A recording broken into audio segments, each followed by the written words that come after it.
أعوذ بالله من الشيطان الرجيم. بسم الله الرحمن الرحيم. ومن أحسن قولا ممن دعا إلى الله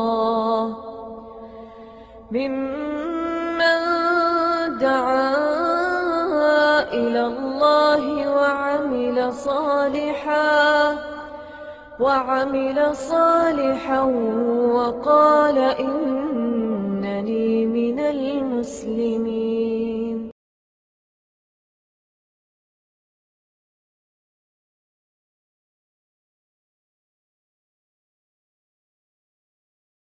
إن الحمد لله نحمده ونستعينه ونستغفره ونعوذ بالله من شرور أنفسنا ومن سيئات أعمالنا. من يهده الله فلا مضل له ومن يضلل فلا هادي له. وأشهد أن لا إله إلا الله وحده لا شريك له وأشهد أن محمدا عبده ورسوله.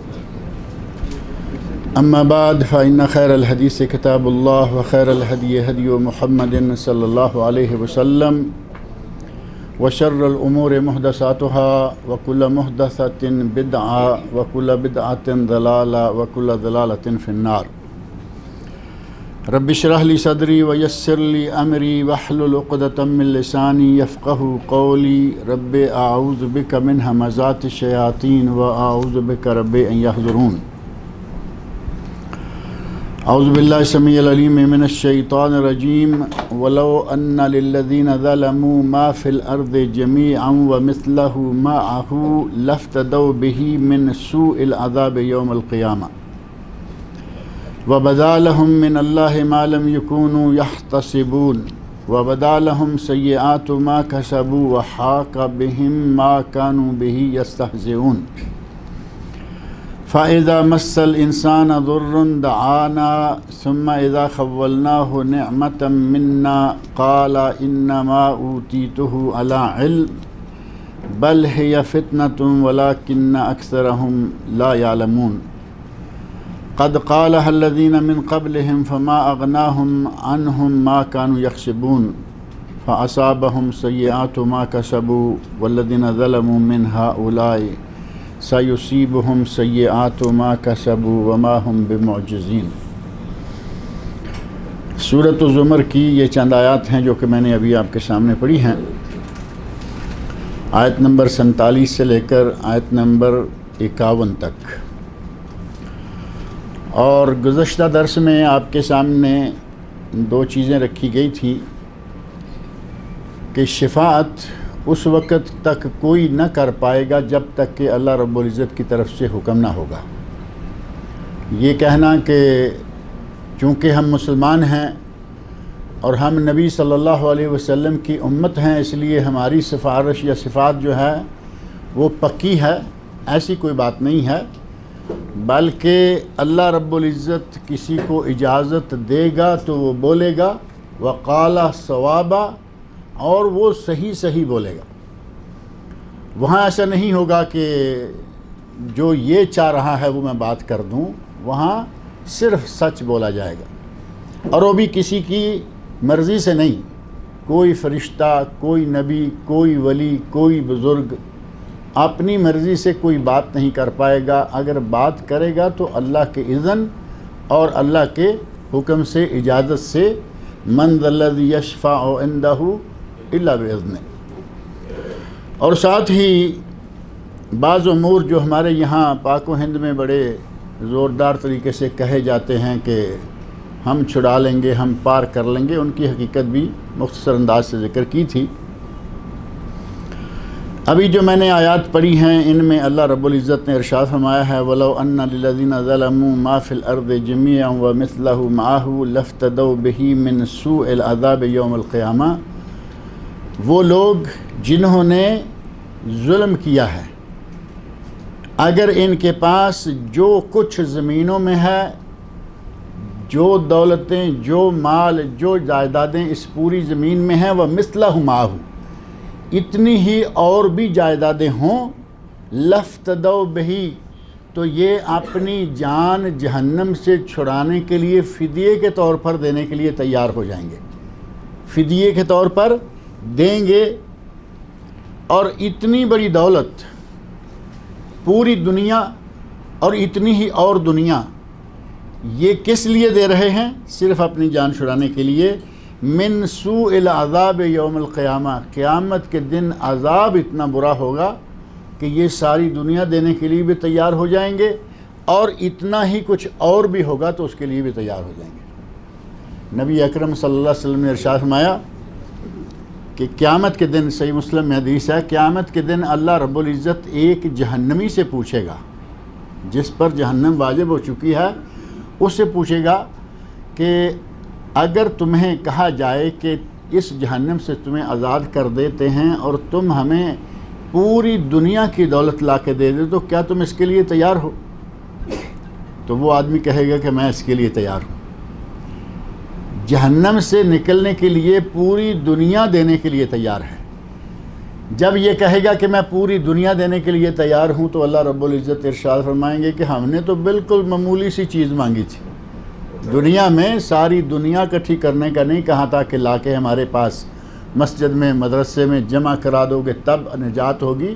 ہم نے تو 100 میں سے 2.5 ریال، 1000 میں سے 25 ریال زکوٰۃ مانگی، نہیں دی، 5 وقت کی نماز مانگی، نہیں پڑھی، سال میں سے 1 مہینہ روزہ رکھنے کا کہا، نہیں کیا، کروڑوں اربوں کے مالک ہو گئے، کہاں حج کر لو، نہیں کیا۔ ہم نے تو معمولی سی باتیں، معمولی سا مطالبہ تھا، اب تمہارے لیے پوری دنیا بھی لے آؤ تو وہ کسی کام کی نہیں ہوگی۔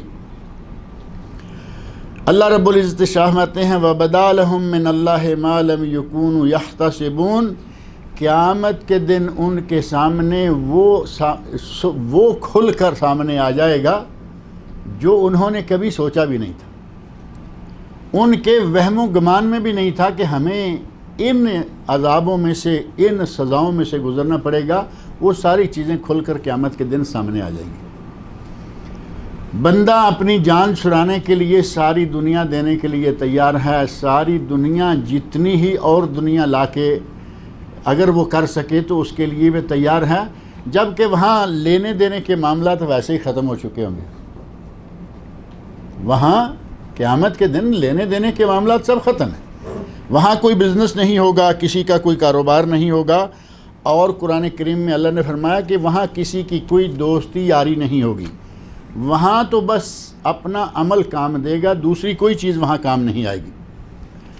قرآن کریم میں اللہ رب العزت نے سورہ ابراہیم، جو قرآن کریم کی 14ویں سورت ہے، اس کی آیت نمبر 31 میں فرمایا قُلْ لِعِبَادِيَ الَّذِينَ آمَنُوا، اے میرے نبی میرے بندوں سے کہہ دو، کن بندوں سے؟ جو ایمان لائے ہیں، میرے اہل ایمان بندوں سے کہہ دو یقیم الصلاۃ، کہ وہ نماز قائم کریں، وَيُنْفِقُوا مِمَّا رَزَقْنَاهُمْ سِرًّا وَعَلَانِيَةً، ہم نے جو رزق انہیں دیا ہے اس میں سے علانیہ اور پوشیدہ، ظاہراً باطناً، لوگوں کے سامنے موقع ملے لوگوں کے سامنے خرچ کرو، اور پوشیدہ موقع ملے تو پوشیدہ خرچ کرو، اللہ کے دیے ہوئے میں سے خرچ کرو۔ من قبل ان یاتی یوم لا بیع فیہ ولا خلال، اس دن کے آ جانے سے پہلے کہ جس دن نہ بیع شرا ہوگی، بزنس خرید و فروخت، کسی کے پاس پیسہ نہیں ہوگا، ولا خلال، اور نہ وہاں کوئی دوستی کام آئے گی کہ ہمارا منسٹر دوست ہے ہمیں چھڑا لے گا، وہاں کسی کی کوئی دوستی کام نہیں آئے گی۔ فرمایا کہ اس دن سے پہلے کچھ نہ کچھ کر لو۔ اور سرن و علانیہ، اللہ رب العزت نے خود کہا ہے کہ کھلے عام خرچ کرو اور پردے سے خرچ کرو۔ اب یہ معاملہ ہماری نیتوں پر ہے۔ اگر ایک آدمی خلوص نیت کے ساتھ صرف اللہ کو راضی کرنے کے لیے خرچ کرتا ہے، لیکن اسے معلوم ہے کہ اگر یہاں میں لوگوں کے سامنے خرچ کروں گا تو دوسرے بھی دیکھ کر خرچ کریں گے اور اس محتاج کا، اس ضرورت مند کا کام ہو جائے گا۔ اگر دل میں یہ خلوص ہے کہ پہلے میں دیتا ہوں یا میں پہل کرتا ہوں اور مجھے دیکھ کر دوسرے بھی تھوڑا تھوڑا اپنی جیب میں ہاتھ ڈال کے نکالیں گے، اس کا کام ہو جائے گا۔ اگر یہ نیت کرے گا اسے اپنے خرچنے کا بھی ثواب ہوگا اور جتنے لوگ خرچ کریں گے ان کا بھی ثواب ہوگا اور اللہ بھی راضی ہوگا، کیونکہ اس کی نیت صحیح ہے۔ اگر اس نیت سے سرًا اعلانیتاً کرے دونوں طرح جائز، اور اگر نیت یہ ہو کہ آج موقع ملا ہے، ان لوگوں میں پتہ چلے گا کہ سعودی عرب سے پیسہ ایسے نہیں کما کے لائے، مسجد میں اعلان ہوا کہ مسجد کے لیے اسپیکر چاہیے، مسجد کے لیے سیمنٹ چاہیے، مسجد کے لیے سریا چاہیے، فلاں چیز بنانی ہے، وہاں آدمی ڈھینگے مارتا ہوا بڑے بڑے نوٹ، یا پھر بعض سیاسی بیان ہوتے ہیں، وہ چیزیں آپ شاید مجھ سے زیادہ جانتے ہوں گے، کھڑے ہو کے اعلان کر دیا اتنے لاکھ میری طرف سے۔ اب سارے لوگ جو ہیں وہ دیکھ رہے ہیں کہ کیا بات ہے جی، سعودی عرب سے حاجی صاحب آئے ہیں، اتنے لاکھ کا اعلان کیا ہے۔ اب حاجی صاحب وہاں 1 مہینہ 1.5 مہینہ ادھر ادھر گزار کے واپس، وہ لاکھ رہ گیا وہیں کا وہیں، ایک وقت لوگوں کے اندر اعلان کر کے واہ واہ لے لی۔ اور کچھ ہیں کہ وہ دیتے بھی ہیں، یہ نہیں کہ صرف اعلان کروایا اور نکل گئے، دیتے بھی ہیں، لیکن ان کی نیتیں اللہ کو راضی کرنے کی نہیں ہوتی، صرف یہ کہ ان لوگوں کو پتہ چلے کہ یہ پیسہ دے رہے ہیں، آج انہوں نے ثابت کر دیا ہے کہ یہ ہے اور وہ ہے۔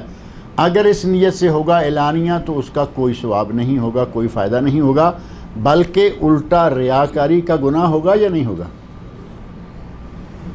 نبی اکرم صلی اللہ علیہ وسلم نے فرمایا کہ مجھے سب سے زیادہ ڈر اپنی امت کے گناہ ریاکاری پر ہے، چونکہ یہ گناہ ایسا ہے کہ کوئی اتنا بڑا نظر نہیں آتا کہ بڑا گناہ کسی نے چوری کی، ڈاکہ مارا، زنا کیا، ایسا کوئی گناہ نہیں، لیکن شرک ہے، اللہ کے علاوہ لوگوں کی رضا چاہ رہا ہے، اللہ کے ساتھ لوگوں کو شریک کر رہا ہے، اور نبی صلی اللہ علیہ وسلم نے چونکہ اس میں کوئی سجدہ نہیں، رکوع نہیں، ایسی کوئی چیز نہیں ہے، یہ محض دل کا معاملہ ہے اللہ کے ساتھ، نبی صلی اللہ علیہ وسلم نے فرمایا کہ یہ شرک اصغر یا شرک خفی ہے، شرک اصغر ہے یا شرک خفی ہے۔ فرمایا مجھے اپنی امت پر سب سے زیادہ اس چیز کا ڈر ہے۔ تو گویا پیسہ بھی خرچ کیا اور گناہ بھی کما لیا۔ اللہ نے فرمایا اگر نیت نیک ہے تو کھلے عام کرو، اور اگر ڈرتے ہو کہ کہیں دل میں میل نہ آ جائے، دل میں کوئی تھوڑا بہت وہ ریاکاری کا مادہ نہ پیدا ہو جائے، تو بہتر ہے کہ در پردہ خرچ کرو۔ من قبل ان یاتی یوم لا بیع فیہ ولا خلال، اس دن کے آنے سے پہلے پہلے کہ جب خرید و فروخت نہیں رہے گی۔ وہاں تو ظاہر ہے کہ کوئی ڈالر، کوئی پاؤنڈ، کوئی ریال، کوئی پیسہ، کوئی ٹکا، کوئی چیز نہیں ہوگی۔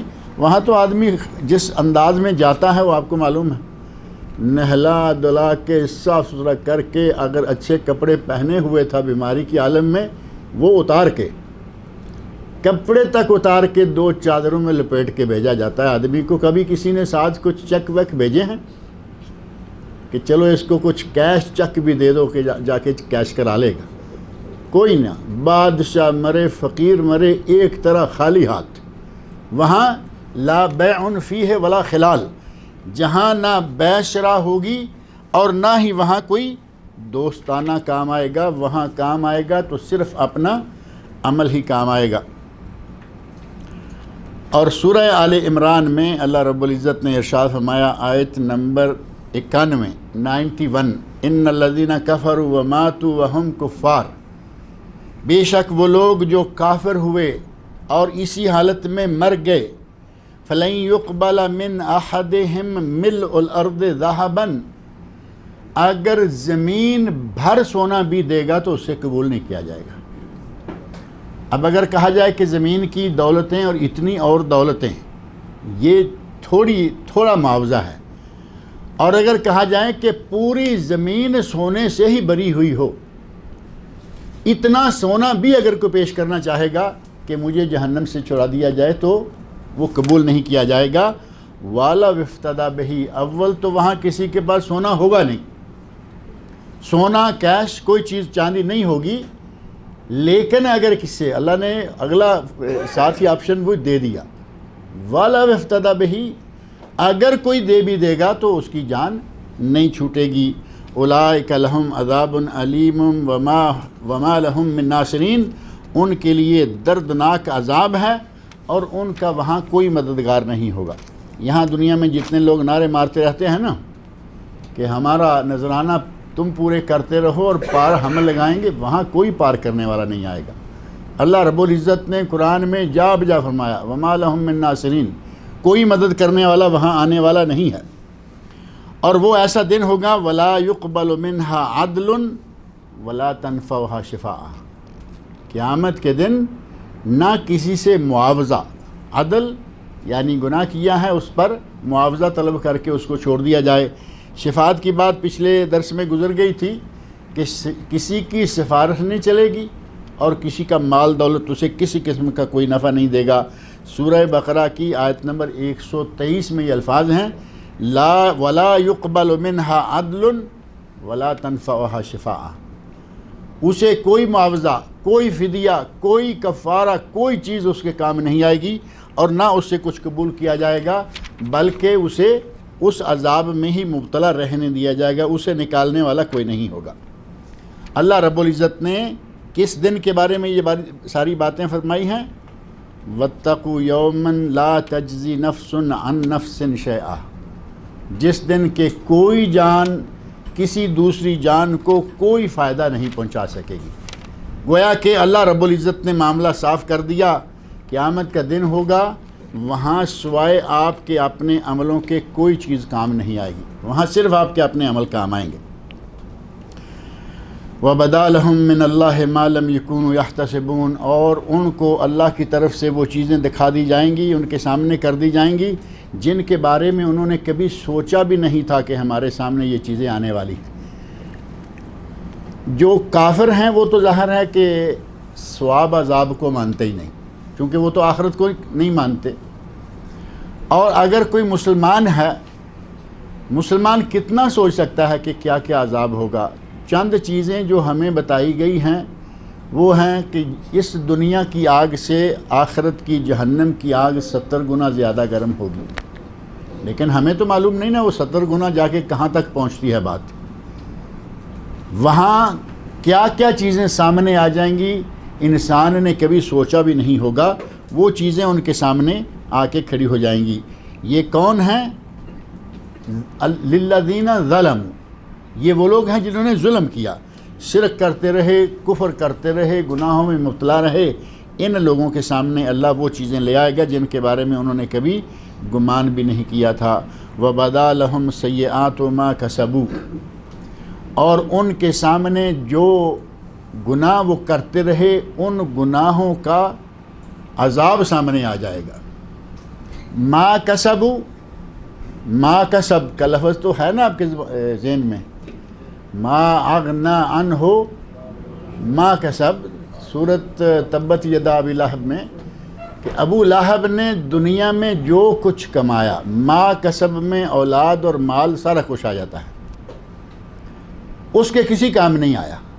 وہی ما کسب کے جمع کا صیغہ ہے ما کسبو، جو کچھ کسی نے کمایا ان کی کمائی یعنی ان کے جو گناہ تھے ان سارے گناہوں کا نتیجہ، ان کی برائیاں ان کے سامنے آ جائیں گی۔ وَحَاقَ بِهِم مَّا كَانُوا بِهِ يَسْتَهْزِئُونَ، اور جس چیز کا وہ مذاق اڑایا کرتے تھے وہی چیز انہیں گھیرے میں لے لے گی۔ عذاب کا مذاق اڑایا جاتا ہے، کافر لوگ کہتے رہے نبی صلی اللہ علیہ وسلم سے، پہلی امتوں کے بارے میں کئی مرتبہ ذکر کیا کہ لوگوں نے اپنے نبیوں سے کہا کہ تم ہر وقت عذاب عذاب عذاب کرتے رہتے ہو، لاؤ جو عذاب لا سکتے ہو، تم جو عذاب کہتے ہو کہ تمہارا رب یہ عذاب نازل کر دے گا، یہ کر دے گا، لاؤ کیا ہے؟ گویا کہ مذاق اڑانے والی بات ہے نا۔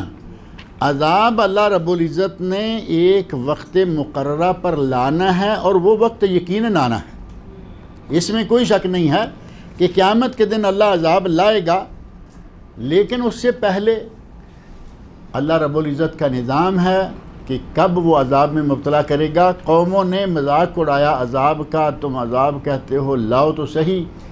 قیامت کا دن ہوگا جس عذاب کا وہ مذاق اڑاتے رہے وہ عذاب انہیں اپنے گھیرے میں لے لے گا، یعنی وہ عذاب اپنی لپیٹ میں ان لوگوں کو لے لے گا۔ فَإِذَا مَسَّ الْإِنسَانَ ضُرٌّ دَعَانَا، جب انسان کو کوئی تکلیف پہنچتی ہے تو ہمیں پکارتا ہے۔ فَإِذَا مَسَّ الْإِنسَانَ ضُرٌّ، انسان کو جب کوئی تکلیف پہنچتی ہے۔ ضر کا لفظ حضرت یونس علیہ السلام نے اپنی بیماری کے لیے بھی استعمال فرمایا۔ تکلیف ظاہر جسمانی تکلیف ہے نا، بیماری، سارا جسم گل گیا تھا اور بہت لمبا عرصہ سال ہا سال بیماری میں مبتلا رہے، اور بالآخر انہوں نے دعا مانگی، رب انی مسنی الضر وانت ارحم الراحمین، اے اللہ مجھے بیماری لگ گئی ہے، مجھے تکلیف ہے اور تو ارحم الراحمین ہے۔ اللہ رب العزت نے ان کی دعا کو سن لیا، فاستجبنا لہ ونجیناہ من الغم، ہم نے ان کی دعا سن لی، انہیں غم پریشانی سے نجات دے دی۔ یہ ضر کا معنی تکلیف، جسمانی، روحانی، نفسیاتی، مالی، مادی، ہر طرح کی کوئی بھی تکلیف ہے وہ ضر کتابیں آ جاتی ہیں۔ فَإِذَا مَسَّ الْإِنسَانَ ضُرٌّ دَعَانَا، جب بندے کو تکلیف پہنچتی ہے تو ہمیں بلاتا ہے، ہمیں پکارتا ہے۔ تکلیف آئی، پکارا۔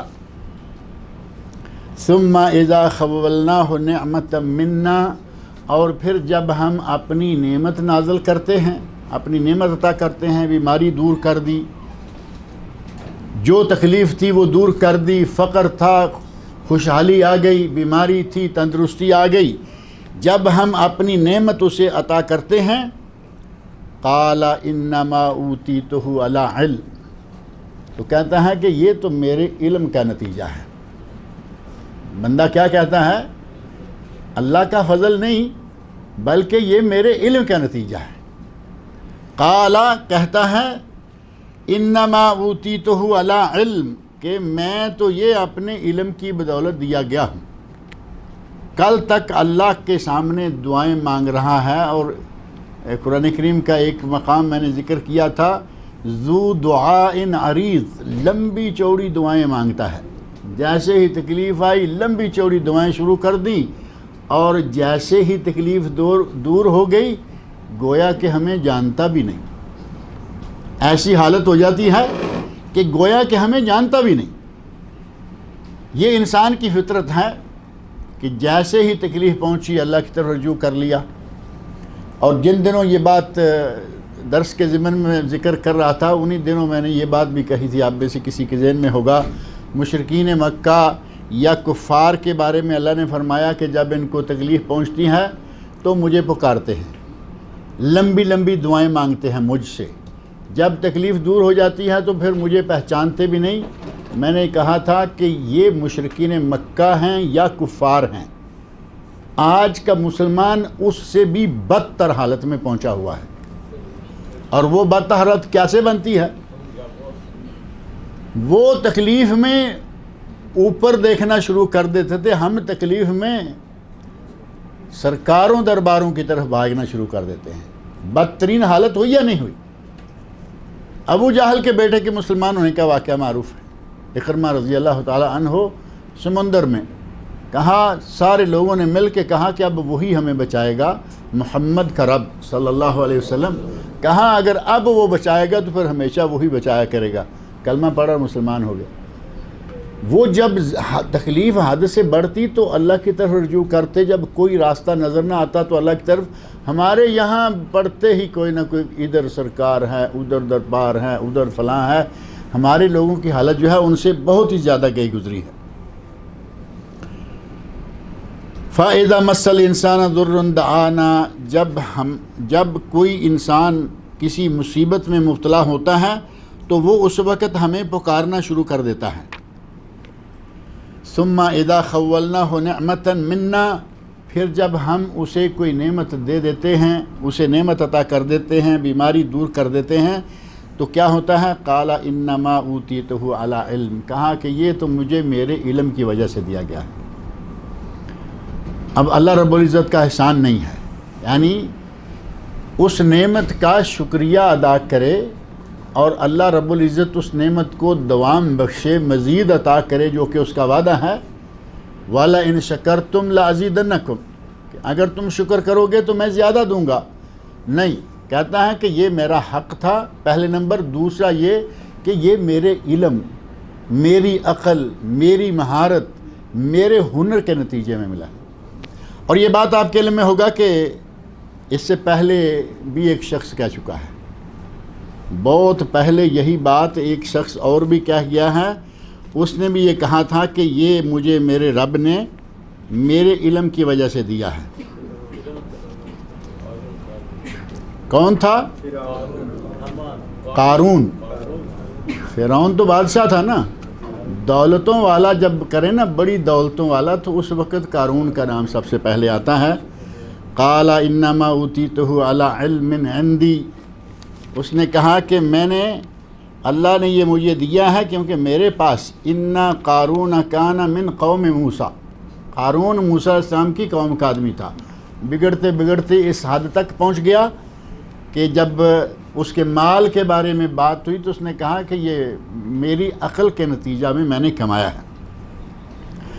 اور میری عقل کے نتیجہ میں کیا، بعض لوگوں نے، علماء تفسیر نے لکھا ہے کہ بعض لوگوں کا خیال ہے کہ وہ علم کیمیا جانتا تھا، یعنی کسی چیز کو سونا بنانا، کوئی بھی چیز ہے، پتھر ہے، لکڑ ہے، کچھ بھی ہے، اس کو کوئی ایسا علم ہے کہ جس کے ذریعے وہ سونا بنایا جاتا ہے۔ وہ اس علم کی وجہ سے سونا اکٹھا کر کر کے مالدار ہوا تھا، تو وہ کہتا ہے کہ میں نے اپنے علم سے کمایا ہے۔ امام ابن کثیر رحمۃ اللہ لکھتے ہیں بالکل فضول بات ہے، بالکل بے دست و پا بات ہے، ایسا کوئی علم دنیا میں ہے ہی نہیں کہ کسی چیز کی اصل حقیقت کو بدل کر دوسری چیز بنا دے۔ مٹی کو سونا کرنے والا کوئی علم دنیا میں نہیں، اور جس علم کو کیمیا کا نام دیا جاتا ہے وہ صرف جہالت ہے، یا یوں سمجھیں کہ لوگوں کے سامنے شابدہ بازی دکھانے والی بات ہے۔ اس نے یہ کہا تھا کہ میں عقل سے کما رہا ہوں۔ اب ظاہر ہے کہ عقل بھی کس نے دی ہے؟ اگر یہی مان لیں کہ آدمی عقل سے کما رہا ہے، تب بھی اللہ کا احسان ماننے کے لیے آدمی مجبور ہے کہ تمہیں عقل بھی تو اللہ نے دی۔ تو جس سے زیادہ خوبصورت بے عقل دنیا میں موجود ہیں، آدمی سے زیادہ شکل و صورت والے، حسن و جمال والے موجود ہیں، ان بیچاروں کو اپنے کپڑے کا ہوش نہیں ہے۔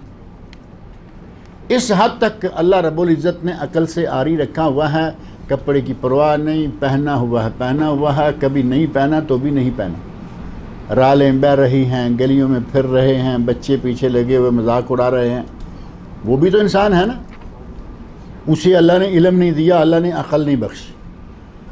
اگر علم اور عقل ہے تو وہ بھی اللہ کی مہربانی سے اسی کا دیا ہوا ہے۔ قارون نے بھی کہا تھا، قال انما اوتیتہ علی علم عندی، میں یہ اپنے علم کی بدولت دیا گیا ہوں جو کہ میرے پاس ہے، میرے پاس علم ہے، ہنر ہے، اسی کے نتیجے میں مجھے یہ دیا گیا ہے۔ اولم یعلم ان اللہ قد اہلک من قبلہ من القرون من هو اشد منہ قوتا واکثر جمعا، کیا اسے معلوم نہیں ہے؟ قارون نے یہ بات تو کہی کہ میں اپنے علم کی وجہ سے دیا گیا ہوں اور میرے پاس یہ اتنی دولت ہے۔ اللہ نے فرمایا اسے معلوم نہیں ہے کہ اس سے پہلے ہم نے اس سے زیادہ دولتوں والے اور اس سے زیادہ طاقتوں والوں کو ہلاک کر دیا۔ تم کون ہو؟ اس سے زیادہ دولتوں والوں کو ہلاک کیا اور اس سے زیادہ قوتوں والوں کو ہم نے ہلاک کیا۔ وَلَا يُسْأَلُ عَنْ ذُنُوبِهِمُ الْمُجْرِمُونَ، اور اس دن مجرموں کو ان کے گناہوں کے بارے میں نہیں پوچھا جائے گا کہ یہ کیا اور وہ کیا۔ گناہ اتنے ہیں کہ ان کا ٹھکانہ جہنم ہے، ان کو بس آرام سے کہا جائے گا کہ تم اپنا ٹھکانہ لو۔ باریکی میں وہاں نہیں، باریکی میں کہاں جایا جاتا ہے کہ کہیں ناانصافی نہ ہو جائے۔ ایک طرف ایک ہی ڈھیر لگا ہوا ہے، دوسری طرف کوئی چیز ہی نہیں ہے، تو وہاں کیا سوال کیا جائے گا کہ یہ ڈھیر کیا ہے؟ گناہوں کا انبار ہے، گناہوں کا پہاڑ ہے۔ ایسے آدمی سے باریکی میں کوئی سوال کرنے کی ضرورت پیش نہیں آتی۔ اللہ رب العزت نے نعمت عطا کی، اللہ رب العزت کا شکر ادا کرنا ہمارے اوپر واجب ہو جاتا ہے، اور یہ کہہ دینا کہ ہم اپنے علم کی بدولت کما رہے ہیں، ہمارے پاس پی ایچ ڈی کی ڈگری ہے، ہمارے پاس انجینئرنگ کی ڈگری ہے، ہمارے پاس فلاں ہے۔ آپ کے پاس سارا کچھ ہو سکتا ہے، اللہ رب العزت چاہے تو جس دن ڈگری لے کے آدمی گھر آئے اس دن سیدھا چارپائی پہ آ جائے، ممکن ہے یا نہیں؟ اس کے لیے مشکل ہے۔ پی ایچ ڈی میں اتنا عرصہ لگا لیا، پڑھ پڑھ کے، علم حاصل کر کر کے، ہنر سیکھ سیکھ کر، انجینئرنگ میں یا کسی بھی علم میں پی ایچ ڈی کی اور گھر آیا۔ اللہ رب العزت نے تو ایک واقعہ تفسیر ابن کثیر میں لکھا ہے، اللہ رب العزت نے ایک چھوٹے سے پروانے کا خون یا مادہ یہاں پہنچا اور اسی کو زہر بنا کے پورے جسم میں پہنچا دیا اور آدمی کی موت واقع ہو گئی۔ اور یہ تو اللہ رب العزت کے لیے معمولی بات ہے، کسی کو بیمار کر دے، چارپائی پہ لگا دے، کس بات پہ ڈھینگے آدمی مارے کہ میں یہ ہوں اور میں وہ ہوں اور میرے علم اور میرا ہنر۔ اللہ رب العزت کا احسان مانے کہ اس نے ہمیں صحت دی، سب سے پہلی اور بنیادی بات کہ ہمیں صحت بخشی، ہم کام کرنے کے لائق ہیں، پہلے صحت بخشی، ہم پڑھنے کے لائق، اس سے پہلے صحت ہمیں اللہ رب العزت نے عقل بخشی کہ کچھ پڑھ سکیں، سیکھ سکیں۔ جس چیز کا بھی نام لو بات تو پھر وہی جائے گی کہ اسی نے دیا ہو، ہر چیز اسی کی دی ہو۔ پھر آدمی کس برتے پر یہ کہے کہ انما اوتیتہ علی علم، کہ یہ تو مجھے میرے علم کی بدولت دیا گیا ہے۔ اللہ رب العزت دیتا ہے، کوئی کسی کا علم کہیں کام نہیں آتا۔ بل ہے یا فتنہ، اللہ نے فرمایا تمہیں یہ دیا تو گیا ہے اور دیا بھی ہم نے ہے، تمہارا علم کہاں سے آتا اگر ہم نہ چاہتے۔ اور یہ ذہن میں رکھو کہ یہ تمہارے لیے فتنہ ہے، تمہارے لیے آزمائش ہے۔ تمہیں ہم نے یہ مال دیا، یہ دولت عطا کی، تمہیں ہم نے یہ ساری چیزیں دنیا بھر کی آسائشیں مہیا کیں، یہ فتنہ ہے۔ فتنہ آزمائش، کہ تم اللہ کا شکر کرتے ہو یا کفر کرتے ہو۔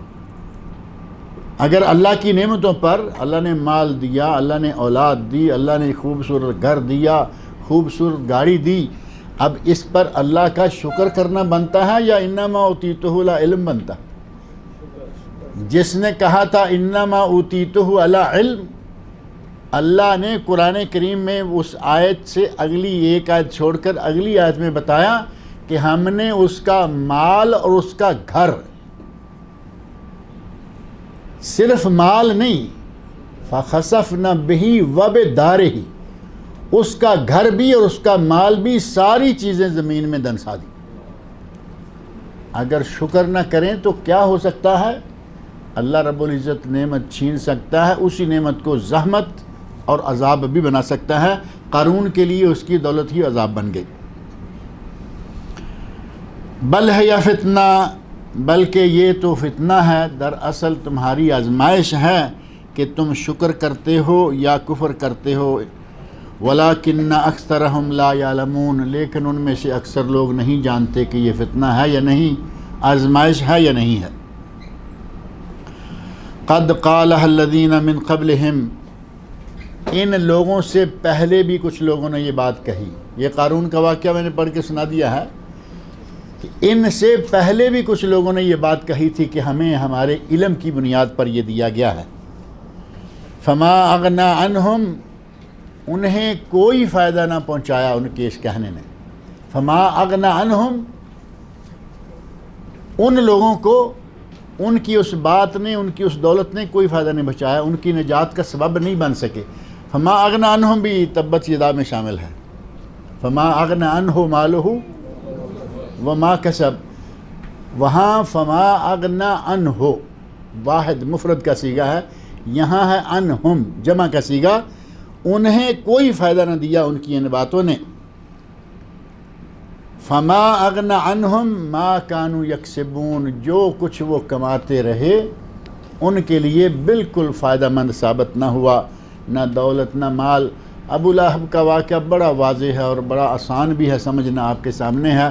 مرنے پر اس کو اس کے اپنے لوگوں نے چھوڑ دیا، بیماری میں مرنے سے پہلے ہی گھر والوں نے کھانا پھینکنا شروع کر دیا، جا کے پکڑانا، پاس جا کے دینا، بیٹھنا، کھلانا، یہ ساری چیزیں ختم ہو گئی۔ جن کے لیے ساری عمر کماتا رہا،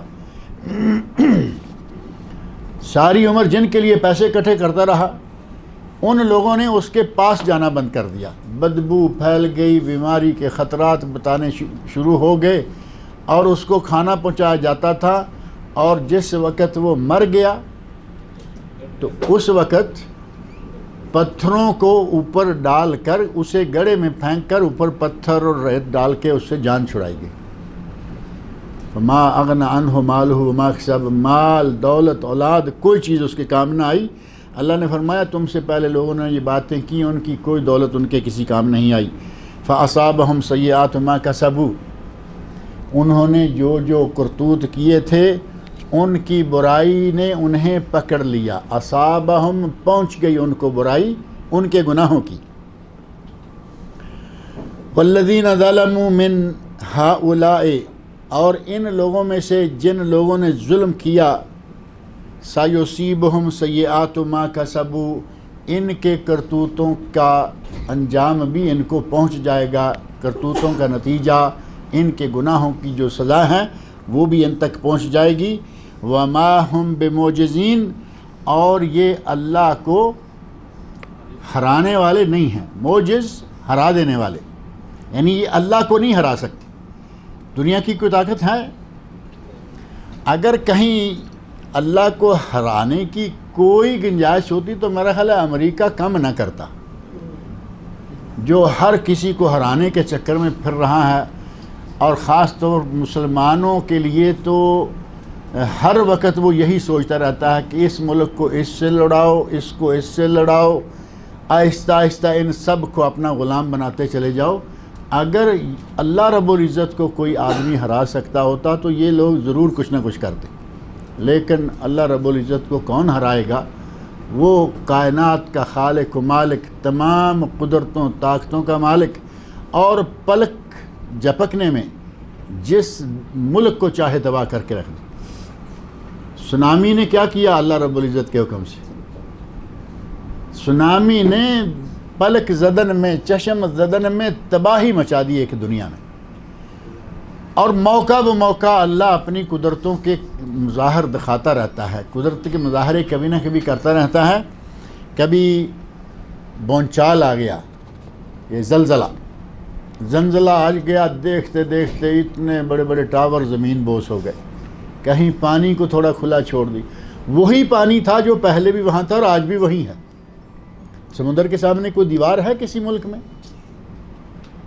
آپ یہاں تھوڑا آگے بڑھ کے دیکھ لیجئے، ہم تو سمندر کے کنارے بیٹھے ہوئے ہیں، کوئی دیوار نہیں، کھلا ہے۔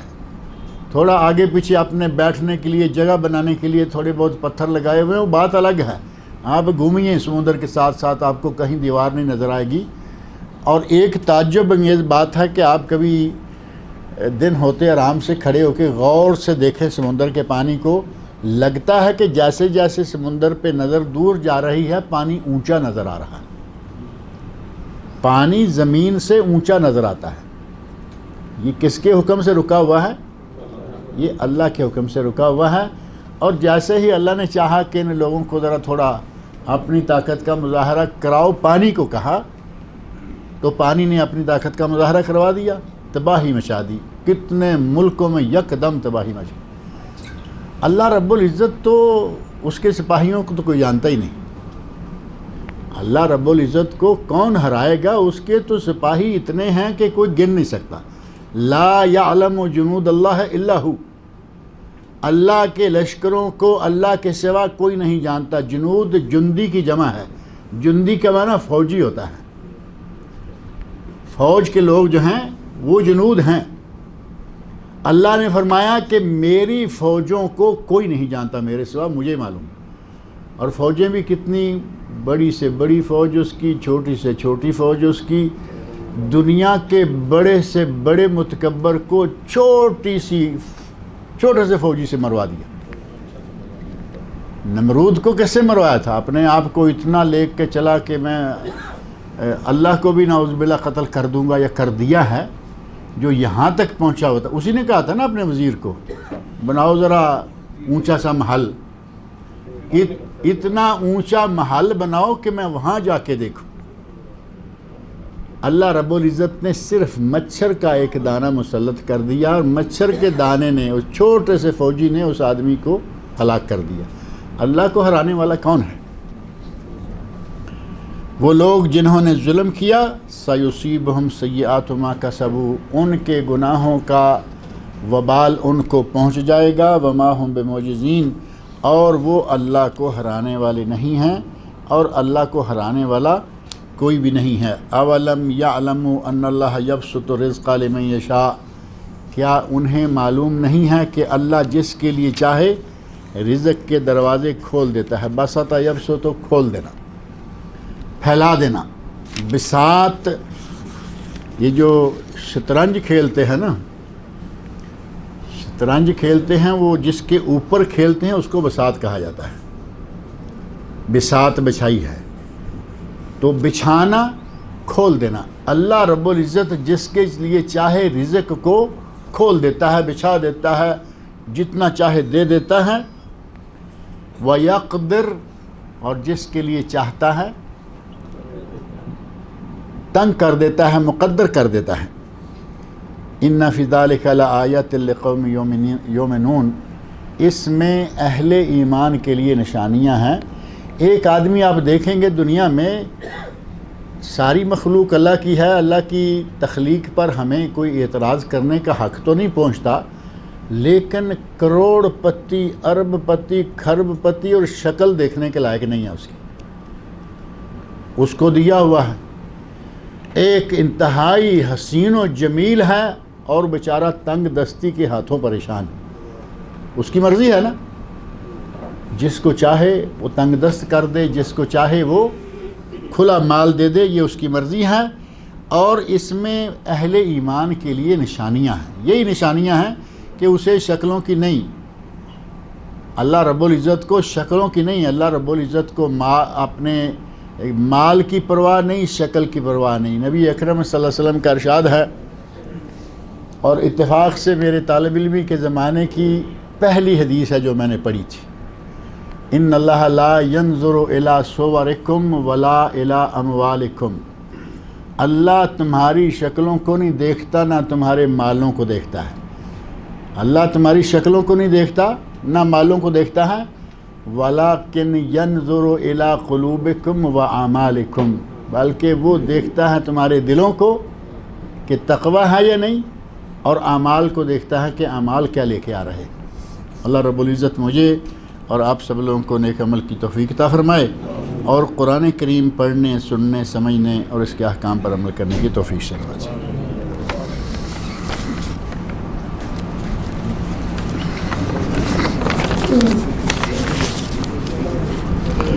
ایک سوال کسی نے لکھا ہے کہ میری بیٹی بامبے سے حج کرنے کے لیے آ رہی ہے۔ بامبے لکھا ہے، آج کل تو ممبئی ہو گیا ہے، وہ ہاں ممبئی، وہی نا بامبے یا بمبئی، اب ہے ممبئی، میم کر کے۔ پتہ نہیں انڈین حکومت کو بھی کیا سوچتی ہے، اتنے بڑے بڑے شہروں کے مشہور و معروف نام ہیں بدل دیا۔ بنارس نام تھا بڑا مشہور، اس کا نام وارانسی کر دیا ہے۔ بمبئی یا بامبے بڑا مشہور و معروف نام ہے، ممبئی چھوٹا کر دیا یا نہیں؟ اتنے بڑے شہر کا نام جو ہے وہ چھوٹا سا بنا دیا ہے، مرضی ہاں، مدراس کو چنئی اور کس کس کو کیا کیا۔ ریاست جس میں حیدرآباد آتا ہے اس کو تلنگانہ کر دیا ہے۔ ہمارے یہاں وہی کہا کہ جس میں ایک شہر، میں نے اس لیے کہا نا کہ اس کو نام تلنگانہ رکھا، ہمارے پادوں میں تلنگا کس کو کہتے ہیں؟ وہ باش اور آوارہ آدمی کہتے ہیں تلنگا آدمی ہے یہ، وہ پتہ نہیں حیدرآبادیوں کو کہاں ہے، کس کو کہاں ہے۔ حیدرآبادی تو بڑے پولائٹ قسم کے لوگ ہوتے ہیں، آدھے تک پہنچے ہوئے ہیں سلام کرنے کے لیے، تو وہاں تلنگے ہونے کا چانس تو نہیں نظر آتا۔ بمبئی سے حج کرنے کے لیے آ رہی ہیں انشاءاللہ۔ اگر اسے وہاں سے نکلتے وقت حیض آ جائے تو وہ کہاں سے نیت کریں؟ ظاہر ہے کہ ایئرپورٹ سے نکلتے ہوئے وہ احرام میں ہوں گی، احرام میں تیار ہو کے گھر سے ایئرپورٹ پہنچی، احرام کی حالت میں ہیں، اور اس وقت وہاں سے تلبیہ نہیں کہیں گی۔ تلبیہ تب کہیں گی جب جہاز والے بتائیں گے کہ اب ہم میقات کے اوپر سے گزرنے لگے ہیں۔ انڈیا سے میرا خیال ہے انڈین ایئر لائن والے بھی بتاتے ہیں یا نہیں بتاتے ہیں. ان دنوں میں معلوم ہے کہ ہر فلائٹ بتائے گی جہاں سے بھی کوئی آ رہا ہے کہ اب ہم میقات کے اوپر سے گزرنے لگے ہیں. جب میقات کے اوپر سے گزرنے لگیں تو نیت کر لیں, اور جب جدہ میں اتریں یا مدینہ میں اتریں تو نہ مسجد نبوی میں نہ مسجد حرام میں کہیں نہ جائیں, اپنی رہائش گاہ پہ رہیں. اور اگر حج کے دن شروع ہو گئے ہیں اور عورت ابھی پاک نہیں ہوئی تو وہ منا چلی جائے 8 تاریخ کو, 9 کو عرفات چلی جائے, رات کو مزدلفہ آ جائے, 10 کو قربانی کرے, بال کٹوائے, اور اگر ابھی تک بھی وہ پاک نہیں ہوئی تو اب اسی حالت میں رہ جائے, اور جب پاک ہو تو آ کے طواف اور سعی کر لے, اس کا حج مکمل ہے. ام المومنین حضرت عائشہ صدیقہ رضی اللہ عنہا کا حج اسی طرح کا تھا. انہیں بھی مکہ پہنچنے سے پہلے حیض آ گیا تھا. البتہ اگر میڈیکلی کوئی پرابلم نہ ہوتا ہو تو حج کا یا احرام کا وقت شروع ہونے سے پہلے اگر کوئی ٹیبلٹ استعمال کر لے تو انشاءاللہ اس میں کوئی حرج نہیں ہے. ایک ٹیبلٹ آتی ہے 10-12 ریال کی ڈبی ہے, اس میں 20-30 گولیاں ہیں. ڈیلی ایک گولی اگر حیض کے دن شروع ہونے سے 2-3 دن پہلے خاتون استعمال کرنا شروع کر دے, ایک ٹیبلٹ ڈیلی, تو جتنے دن آگے لے جانا چاہیں اتنے دن دوا کھاتے رہیں. اگر مثال کے طور پر آپ نے حج پہ آنا ہے, عمرہ کے دوران خطرہ ہے کہ یہ ہو جائے گا, ٹیبلٹ استعمال کریں اور عمرہ کر کے ٹیبلٹ چھوڑ دیں, حج کے آنے سے پہلے معاملہ کلیئر ہو جائے گا. لیکن اگر کسی کو میڈیکلی پرابلم ہو کہ وہ دوا کھانے سے بہت تکلیف اور بہت نقصان ہے تو پھر نیچرل طریقہ سے آئیں اور حضرت عائشہ رضی اللہ عنہا والا حج کریں. میرا سوال یہ ہے کہ اہل حدیث حضرات ابتدائی 3 خلفاء کے فضائل اور قصے خوب سناتے ہیں, مگر حضرت علی رضی اللہ عنہ کا ذکر شاید ہی کرتے ہیں. بالکل غلط کہتے ہیں آپ, ایسا کہیں نہیں ہے. آپ دارالاسلام کی کتابیں دیکھیں, 4 خلفاء کے بارے میں کتابیں موجود ہیں. آپ علماء کے درس سنیں, آپ کو 4 علماء کے درسوں میں یہ 4 خلفاء کے واقعات ملیں گے. آپ کے اندر کوئی چیز لگتی ہے مجھے, کیا خیال ہے؟ سوال لکھتے ہوئے کوئی آپ کو تکلیف لگ رہی ہے, ورنہ اہل حدیث علماء کے نزدیک 4 خلفاء 4 ہی خلفاء ہیں, بلکہ حضرت علی رضی اللہ عنہ کو نبی صلی اللہ علیہ وسلم کے داماد, نبی صلی اللہ علیہ وسلم کے امزاد ہونے کے حوالے سے, اہل بیت ہونے کے حوالے سے زیادہ مقام حاصل ہے.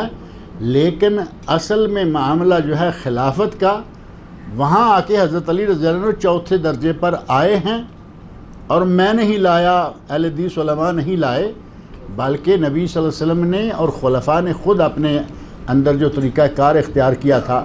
حضرت علی رضی اللہ عنہ نے حضرت ابوبکر صدیق کی بیعت کی یا نہیں کی؟ بیعت کی. شیر خدا تھے, اگر ان سے غصباً بیعت لی جاتی تو تباہی مچا دیتے. حضرت عمر فاروق کی بیعت کی یا نہیں کی؟ عثمان غنی کی بیعت کی یا نہیں کی؟ اپنی باری آ گئی تو ان کو خلافت مل گئی. یہ اصل میں کسی اور نے ٹیکہ لگایا ہے جو آپ پہ اثر کر رہا ہے. کیا یہ حضرت علی کے تئیں بغض کی علامت تو نہیں ہے؟ حضرت علی رضی اللہ عنہ سے بغض رکھنے والا آدمی مسلمان ہی نہیں رہتا. آپ کیوں اتنے بڑے الزامات لگا رہے ہیں؟ اگر قربانی کے لیے ایسا بکرا لیا جائے جس پر سال تو گزر گیا ہو مگر وہ 2 دانتا نہ ہوا ہو تو قربانی ہو جائے گی یا نہیں؟ اصل میں مسنہ لفظ ہے حدیث میں, 2 دانتا مسنہ, لیکن اگر موٹا تازہ ہے, فربا ہے, خوبصورت ہے اور سال بھی پورا اس کا ہو گیا ہے, انشاءاللہ تعالی قربانی میں کام دے جائے گا. کیا یہ بات صحیح ہے کہ حضرت عثمان غنی رضی اللہ عنہ کے نام سے آج بھی مدینے میں کوئی تعاونی کھاتہ جاری ہے؟ بالکل صحیح ہے. بینک میں ان کے نام کا اکاؤنٹ ہے اور ان کے نام سے رفائی کاموں میں اس اکاؤنٹ سے پیسے لگ رہے ہیں. حضرت عثمان غنی رضی اللہ عنہ کی دولت آج تک مسلمانوں کے کام آ رہی ہے. اس موضوع پر کافی لکھا گیا ہے, آپ کے نظر سے شاید نہیں گزرا. اللہ کیا ہے؟ آج تک آپ کو یہی پتہ نہیں چلا اللہ کیا ہے, ہم کیا بتائیں. اتنی عمر گزر جانے کے بعد یہ بچہ اگر سوال کرتا تو میں کہتا ہے بھئی اسے شاید نہیں پتہ ہوگا اللہ کیا ہے۔ اللہ پوری کائنات کا خالق و مالک ہے۔ اس کی قدرتوں میں سے چند قدرتوں کا اشارہ میں نے آپ کے سامنے ابھی درس میں دیا ہے، شاید سوال آپ نے پہلے لکھ لیا ہوگا، اور لکھا ہے کہ کیا وہ ہر جگہ ہے؟ اگر یہ کہیں کہ وہ ہر جگہ بے ذات ہی ہے تو یہ غلط ہے۔ بے ذات ہی ہر جگہ ہوگا تو پھر ایک اللہ تو نہیں رہا نا۔ اللہ اپنے علم اور قدرت کے ساتھ ہر جگہ دیکھتا ہے، ہر جگہ جانتا ہے، ہر جگہ ہر کسی کو دیکھتا ہے کیا کر رہا ہے، یہ صحیح ہے۔ لیکن بے ذات ہی، بے شخص سے ہی اللہ ہر جگہ نہیں ہے، اللہ عرش پر ہے۔ ثم استوى علی العرش، یہ کہنے کی ضرورت ہی کوئی نہیں تھی، اگر اللہ ہر جگہ ہوتا تو پھر ٹھیک ہے، زمین و آسمان بنائے اور بات روک دی جاتی۔ ثم استوى علی العرش، پھر اللہ عرش پر مستوی ہو گیا۔ یہ ہے اللہ رب العزت کے لیے جو صحیح عقیدہ ہے۔ لیکن عرش پر مستوی ہو جانے کا معنی یہ نہیں ہے کہ اب اللہ نعوذ باللہ وہاں پابند ہو گیا ہے۔ اس کو پابند کرنے والا کون ہے؟ وہ پوری دنیا کو بند کر سکتا ہے، اسے کوئی پابند نہیں کر سکتا، کیونکہ وہ مرضی کا مالک ہے۔ ساری کائنات کے اوپر اس نے اپنی جگہ بتائی، ثم استوى علی العرش، اور وہ جب چاہتا ہے وہ نزول بھی فرماتا ہے۔ آپ یہ مانتے ہیں یا نہیں کہ اللہ اترتا ہے نیچے؟ ہر رات کے تیسرے پہر اللہ آسمان دنیا پہ اترتا ہے، اعلان کرتا ہے، حل من مستغفر فاغفر له، کوئی ہے جو بخشش طلب کرے میں اسے بخشوں، حل من سائل فاجیب له، کیا کوئی سائل ہے سوال کرے اور میں اس کے سوال کا جواب دوں، اس کی حاجت پوری۔ اللہ رب العزت ہر رات آخری پہر، جس کو ہم تہجد کہتے ہیں، تہجد کے وقت آسمان دنیا پر نازل ہوتا ہے۔ یہ روزانہ کا ایک اللہ رب العزت کا بتایا ہوا، نبی صلی اللہ علیہ وسلم کا بتایا ہوا ایک ٹور ہے اللہ رب العزت کا، اور ایک سالانہ ہے۔ اور وہ کب ہوتا ہے؟ یوم عرفہ 9 ذوالحج دن کے وقت۔ یہ رات کے وقت ہے، وہ دن کے وقت، وہ دن کو آئے وہ رات کو آئے، اس کی مرضی ہے۔ میرا سوال یہ ہے کہ ہماری کمپنی میں ایک مسجد ہے جس میں کبھی کبھی اذان نہیں ہوتی اور اقامت کے وقت کوئی براہ راست اقامت کہہ دیتا ہے۔ نماز تو ہو جائے گی، لیکن افضل یہ ہے کہ اقامت کہی جائے۔ نماز تو ہو جائے گی، اس میں انشاءاللہ کوئی شک نہیں ہے۔ نہیں، اگر کبھی ایسا ہے کہ نہیں دی گئی تو اذان نہیں دی گئی، جماعت کروا لی اقامت کے ساتھ تو نماز ہو جائے گی، با جماعت بھی ہو جائے گی۔ لیکن جہاں 1 2 3 4 6 10 لوگ نماز پڑھیں وہاں اذان بھی کہنی چاہیے اور اقامت بھی کہنی چاہیے۔ مسجد کے قریب ہوتے ہوئے بغیر عذر کے دکانوں اور دفتروں میں جماعت بنانا کیسا ہے؟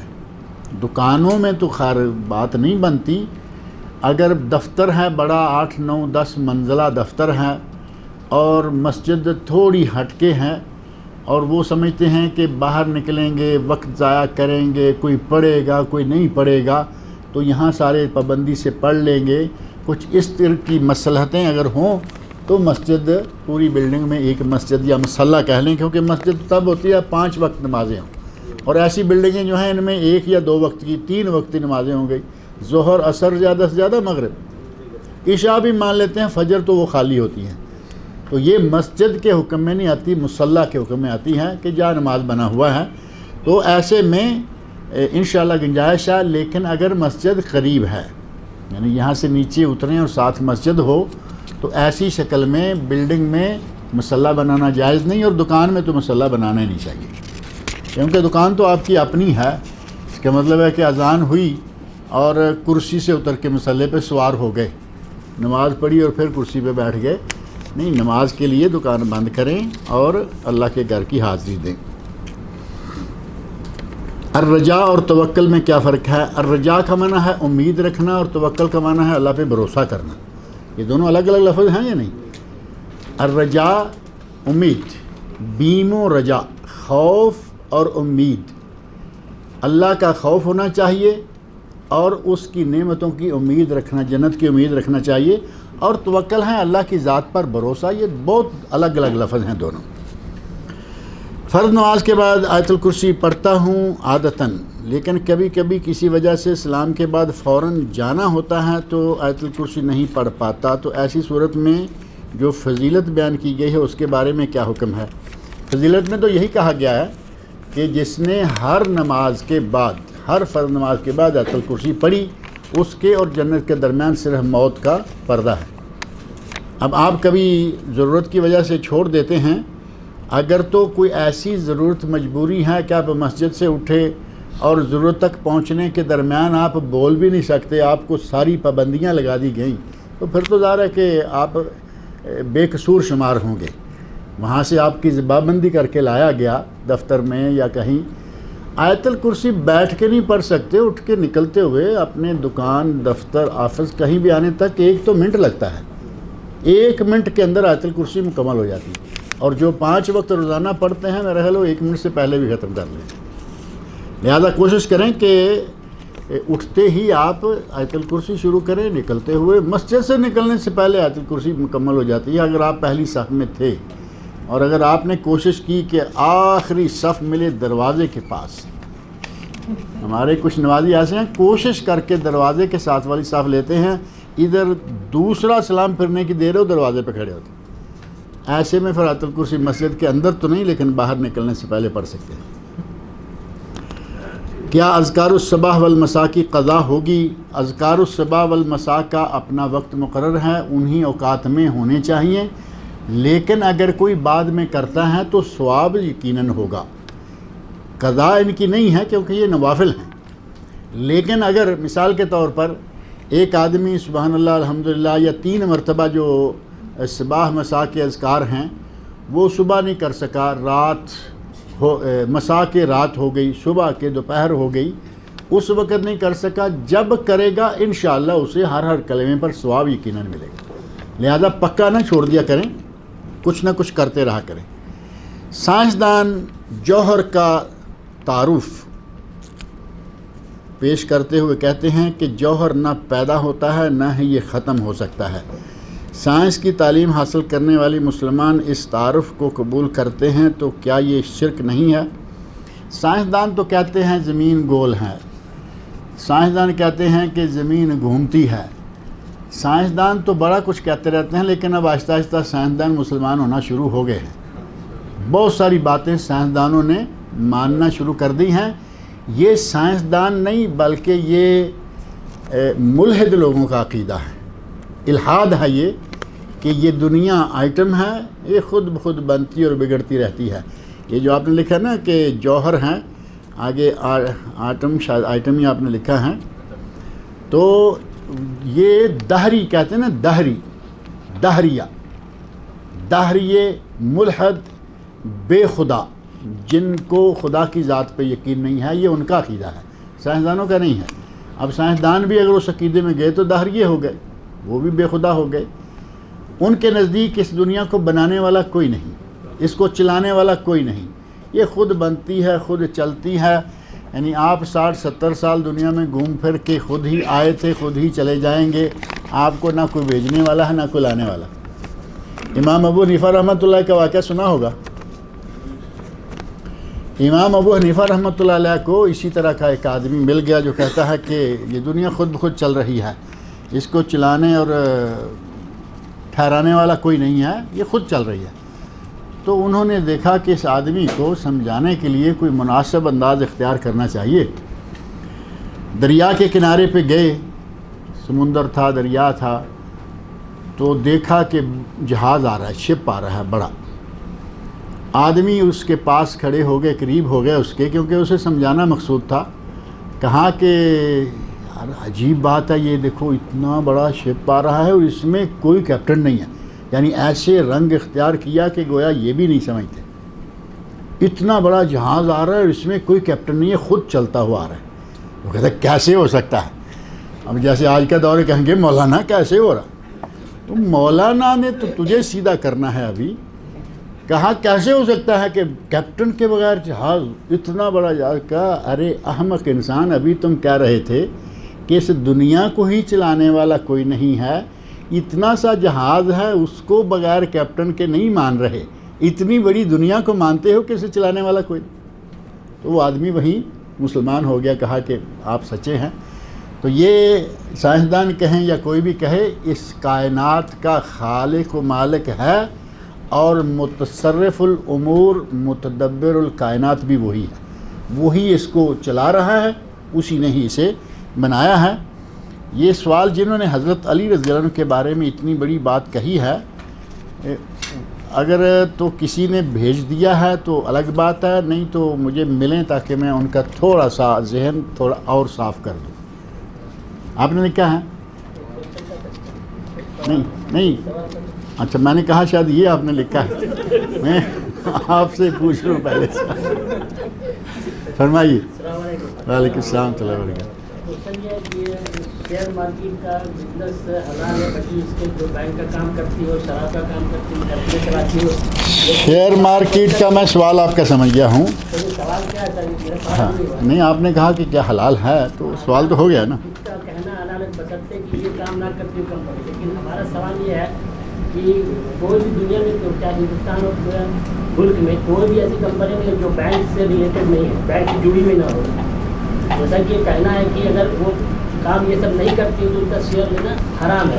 آپ یہ سوال ہے کہ کوئی ایسی کمپنی نہیں چھوڑی ہوئی ہے جس میں بینک سے ریلیٹڈ نہیں ہو، تو سارا ہی حرام۔ مسئلہ یہ نہیں ہے جتنا آپ کہہ رہے ہیں نا، کہ جو جواب دینے والے نے کچھ ساری چیزوں کو شامل کر دیا ہے۔ مسئلہ یہ ہے کہ شیئرز کے حلال اور حرام ہونے کی دو الگ الگ شکلیں ہیں۔ شیئرز حلال ہیں، کس کے شیئر خریدنے حلال ہیں؟ یہاں ٹرانسپورٹ کمپنی ہے سابقو، معروف ہے، سیمنٹ کمپنی معروف ہے، اسی طرح بہت ساری اور کمپنیاں ہیں بہت بڑی بڑی جو اپنے شیئرز کا اعلان کرتی ہیں کبھی کبھی کہ اگر کوئی شیئر لینا چاہے تو ہم دے رہے ہیں۔ گورنمنٹ کی کمپنیاں ہیں، یہ سیدھی بات ہے۔ اب وہ لوگ شیئر لے رہے ہیں، بسیں چل رہی ہیں سابقو کی پورے سعودی عرب میں، ایک ہی کمپنی ہے، ساب کا حساب اکٹھا ہے اور فزیکلی بسیں موجود ہیں، کام چل رہا ہے۔ اب جتنا پروفٹ ملے گا ہر کسی کو اس کے شیئر کے حساب سے حصہ دے دیا جائے گا، نہ وہ سود والی شکل ہے اور نہ ہی وہ حرام میں کھاتے میں آئے گا۔ اسی طرح سیمنٹ فیکٹری ہے، اسی طرح کسی کی کاٹن فیکٹری ہے، کسی کی کوئی اور چیز ہے، اس میں کوئی حرج نہیں۔ شیئر مارکیٹ میں کام کرنا کہاں حرام ہے؟ آپ کو معلوم ہی نہیں کہ یہ فیکٹری کہیں ہے بھی یا نہیں، آپ کے علم میں نہیں، آپ نے دیکھی نہیں، آپ فزیکلی اس کے بارے میں کچھ نہیں جانتے۔ فیکٹری واقعتاً بہت سارے ایسے شیئرز بکتے ہیں دنیا میں کہ کوئی چیز نہیں ہوتی، پیپر ورک میں بیٹھ گیا اور شاطر ہوں یہودی کا، میں پڑھایا ہوا ہوں، بیٹھ گیا کہ کیسے لوگوں سے پیسہ اکٹھا کرنا ہے اور کیسے اس کو تھوڑا تھوڑا بانٹنا بھی ہے۔ اس طرح کے جو برائے نام کمپنی بنا کے اس کے شیئر بیچتے ہیں، پیسہ اکٹھا کر کے اس کو سود میں جہاں بھی چاہیں وہ لگائیں، جب تک کسی چیز کا وجود نہیں ہوگا اس کے شیئر خریدنا ناجائز رہے گا، کیونکہ اس کا وجود ہی نہیں ہے۔ وجود تو ہے، جیسے ہندوستان موٹرز ہے، میں نے آپ کو یہاں کی موٹر کی بات بتائی ہے نا، وجود ہے، میں یہاں کی بات کر رہا ہوں، موٹر وہاں کی ہو یا یہاں کی ہو، کمپنی ہے، اس کمپنی کی آپ خریدیے، وہ انڈیا کی ہے، آپ کو معلوم ہے کہ موٹر چل رہی ہے، آپ کو معلوم ہی نہیں کہ جس چیز کے یا جس کمپنی کے شیئر بیچے جا رہے ہیں اس کی کوئی دنیا میں وجود بھی ہے یا نہیں، یا صرف ایک آفس ہی بنا ہوا ہے۔ اگر صرف ایک آفس ہے اور اس میں 4 بدقماش بیٹھے ہوئے ہیں لوٹنے کے لیے، تو اس میں اس قسم کے شیئر خریدنا جائز نہیں ہے۔ آپ کو معلوم ہے وہ کمپنی ہے، فیکٹری ہے، کام چل رہا ہے، اس کے شیئر بک رہے ہیں، لیجئے، کوئی حرج نہیں۔ اب رہا یہ جو آپ نے کہا کہ کمپنیاں کون ہے جس کا کسی بینک سے تعلق نہیں ہے، ایک کنسٹرکشن کمپنی ہے، آپ اس میں کام کرتے ہیں as a engineer, company construction ہے، آپ انجینئر ہیں، آپ کا سود سے کوئی ڈائریکٹ رابطہ بنتا ہے؟ نہیں بنتا نا۔ انجینئر کی تنہا آپ لے رہے ہیں، لوگوں کی بلڈنگیں آپ بنا رہے ہیں، روڈیں آپ بنا رہے ہیں، کوئی کہیں سے سود بنتا نظر آتا ہے؟ اب کمپنی کا مالک پیسے کہاں سے لا کے دے رہے ہیں تمہارا کام نہیں ہے۔ یہ بات سمجھنے کی ہے کہ آج ہر کسی کا یہ کہنا کہ بینک سے تعلق ہے، پہلی بات یہ تو 100% نہیں کوئی ضروری، لیکن 100% ہوتا بھی تو یہاں سعودی عرب میں 4 بینک اسلامی ہیں جن کا ان کے ساتھ تعلق ہے، no problem. Bank Rajhi, bank Alinma, bank Albilad, البینک الاسلامی، شرکت الاستثمار الاسلامیہ 5ویں، اسلامک انویسٹمنٹ کمپنی، 5 اسلامی مالیاتی ادارے ہیں۔ ان کو بھی اگر آپ سود میں شامل کر لیں گے تو پھر کیا بچے گا؟ آپ میری بات سمجھ گئے نہیں؟ آپ بات کو لمبا نہ کیا کریں زیادہ۔ اور چلیے اللہ تعالیٰ نیک عمل کی توفیق عطا فرمائے۔